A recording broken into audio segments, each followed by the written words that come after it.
So now that 2022 is nearly over, it's time to do another tag.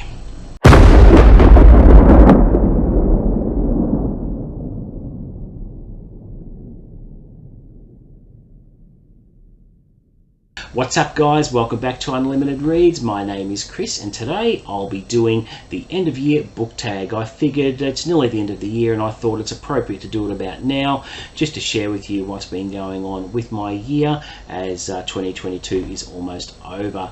Some booktubers have already done theirs and I like watching those and interested in some of the answers they give, and I thought I'll give it a crack myself. So there are 6 questions in all and should be a bit of fun. So let's start with the first question, and that is, are there any books you started this year that you need to finish? And there were several in my case. I think the biggest disappointment to myself was Assassin's Quest by Robin Hobb. I got all keyed up about reading the trilogy back to back way back in July, and I had no trouble reading Assassin's Quest and Royal Assassin, but when it came to Assassin's Quest, I got to the halfway mark and it just wasn't going anywhere. It wasn't holding my interest, and I had a bit of a break from it and revisited it, and it still wasn't quite grabbing me, and it's frustrating because I wanted to enjoy it.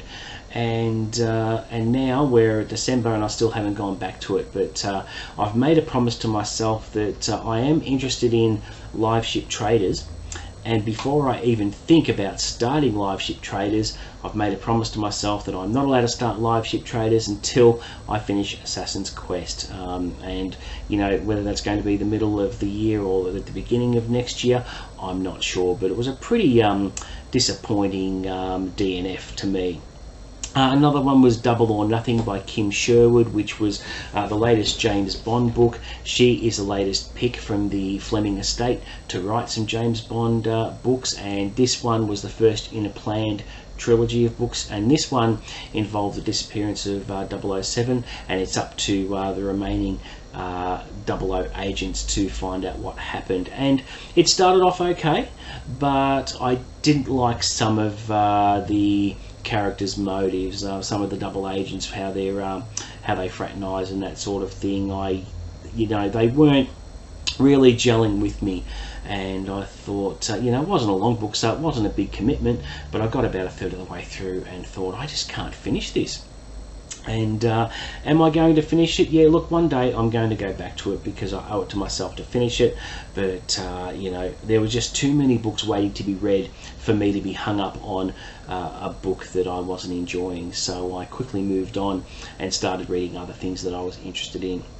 Another one was Girl Forgotten by Karen Slaughter. This ended up being a sequel to a previous book that I didn't quite realise, so there was a little bit of information I was missing, but again, this one just wasn't my cup of tea. It just wasn't flowing smoothly, and when I read this or started to read it, it was at a point where I had a lot of books backing up the need to be read and got impatient with it basically, and I didn't end up finishing it, but I do plan on going back to it at some point. But I have a pretty low threshold for patience when a book isn't gelling with me for whatever reason, but certainly plan on going back to that one.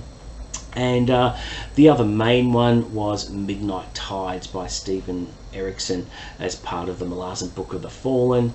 I had 2 attempts at this from the start of the year, and I got about 100-150 pages in on the second attempt, and it was just really confusing. I found it pretty heavy, and I just weren't in the right mental frame of mind to commit further and just plough through it. But that said, I'm always planning on going back into the books and trying to finish the series. Now, it may not be next year, it could be the year after, but I'm going to try and get Midnight Tides finished before the first half of the year is over for 2023, so we'll see how we go there. And the next question is, do you have an autumnal book to transition into the end of the year? This is a difficult one to answer because I'm from Australia. Our seasons are obviously a little bit different than the US. We've just come from spring and into summer, so if I were to answer it with do you have a spring book to transition into the end of the year, I actually don't, because I'm pretty much up to date, and I'm about to start my second last book of the year, so a pretty short answer to that one, so I don't have anything to carry over into the summer.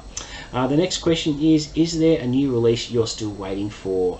Yes, I'm waiting on 2 new releases before the end of the year. There is the 17th private book by James Patterson, which is called Private Beijing, which features the main character Jack Morgan, and it's one of my favourite series that James Patterson has ever put out, besides the Detective Michael Bennett series, which I absolutely love. And the second book is Red Winter by Tom Clancy, or Tom Clancy's Red Winter, which is due out sometime this month. I'm not quite sure when, I don't know the exact date, but I'm really excited in the fact that it's a prequel Jack Ryan senior novel, so it's something very, very different. You know, it's not featuring Jack Ryan Jr. for this one, and I'm looking forward to reading further about young Jack Ryan's adventures, because the original series of Jack Ryan is incredible. I absolutely love it, so it is a book I'm looking forward to.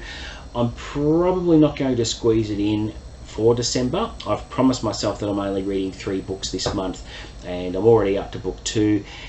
If I get Stephen King's It finished with, say, a week or a few days to spare before the end of the year, then I'll certainly look at reading Red Winter at the very least, and then Private Beijing will most likely follow in January. But there's only 2 more books left that I'm anticipating that are being released before the end of the year. Okay, the next question is, what are 3 books you want to read before the end of the year? So it's going to be Dark Game, which I just read, and it's going to be Mine by Robert McCammon, and of course Stephen King's It. So a very short answer to that question. Is there a book you think could still shock you and become your favourite book of the year? No chance. That ship has sailed long ago. There have been some fantastic books I've read this year, and already I'm going to have the agonising task of deciding which book becomes my best of 2022, because I've read books that have moved me, that have changed my life, books that I never thought I'd read and ended up enjoying. Yeah, I've got to think long and hard about what my book of 2022 is going to be. And I'll probably reveal that, I'll probably do my end of year wrap up probably in the first week of January after the Christmas break. So that video, there's going to be a lot to talk about, let me tell you, but it's going to be such a hard decision to pick my best book of 2022. And the last question is, have you already started making reading plans for next year? Absolutely. I've been, for the last month or so, I've been thinking pretty hard on what I want to get through next year, and it's going to be a pretty massive year. This year was 75 books, and I'm going to achieve that. Next year, I'm going to lift that benchmark to about 85, because there are a hell of a lot of books I want to get through next year, and there are quite a few series that I want to do. There are, you know, several reading vlogs and some monthly reading projects as well, which I'm going to reveal in my next video, which will come next week, which will reveal all my reading plans for 2023, so look out for that one. But that's it for this tag. It was a short and sweet one, but gives you a bit more insight into what happened this year, and I was happy to share that with you. So there you go. Please don't forget to like and subscribe, and offer up any comments below, and until next time guys, I'll see you later.